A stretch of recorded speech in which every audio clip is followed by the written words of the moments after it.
Ένας μηχανικός αεροδιαστημικής ισχυρίζεται ότι τα βίντεο που έχουν κυκλοφορήσει από το Πεντάγωνο, τα οποία απεικονίζουν UFO, δημοσιεύτηκαν με μόνο στόχο να προετοιμαστεί το κοινό για μια ψεύτικη εισβολή εξωγήινου. Ο Μάικ Μπάρα, ο οποίος λέει ότι έχει δουλέψει σε πολλά απόρριτα στρατιωτικά έργα, είπε ότι είχε αναλύσει τα βίντεο και διαπίστωσε ότι δεν υπήρχε τίποτα εξωγήινο σε αυτά.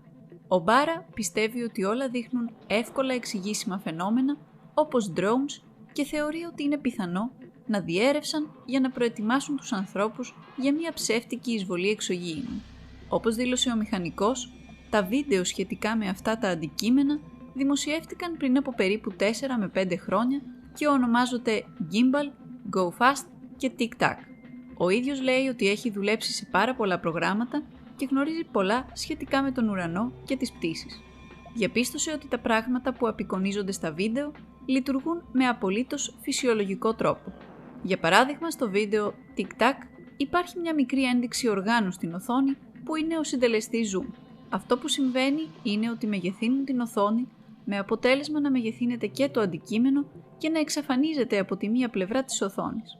Τα βίντεο αυτά έχουν εγκριθεί στην ουσία από το Πεντάγωνο, πράγμα που σημαίνει ότι ο στρατός θέλει να πιστέψουμε ότι αυτά μπορεί να είναι εξωγήινα διαστημόπλια.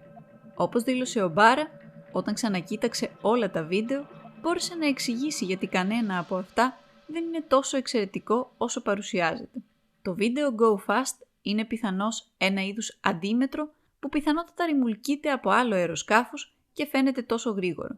Και στο βίντεο Gimbal, αυτό που απεικονίζεται μοιάζει απλά με ένα μαχητικό αεροσκάφος drone. Ο Μπάρα λέει ότι η κυβέρνηση θέλει οι άνθρωποι να πιστεύουν ότι υπάρχουν εξωγήινοι εκεί έξω και ότι αποτελούν απειλή, και αυτό γιατί πιθανόν κρύβουν κάτι άλλο που μπορεί να συμβαίνει. Υπάρχουν πολλές φήμες στην κοινότητα που ασχολείται με τα UFO.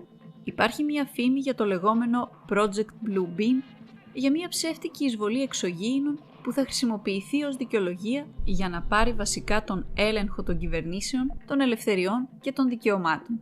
Αυτό θα μπορούσε να δώσει στους ανθρώπους που θέλουν μια παγκοσμιοποιημένη κυβέρνηση την τέλεια δικαιολογία για να κλειδώσουν τους πάντες μέσα και να πάρουν τον έλεγχο του πλανήτη.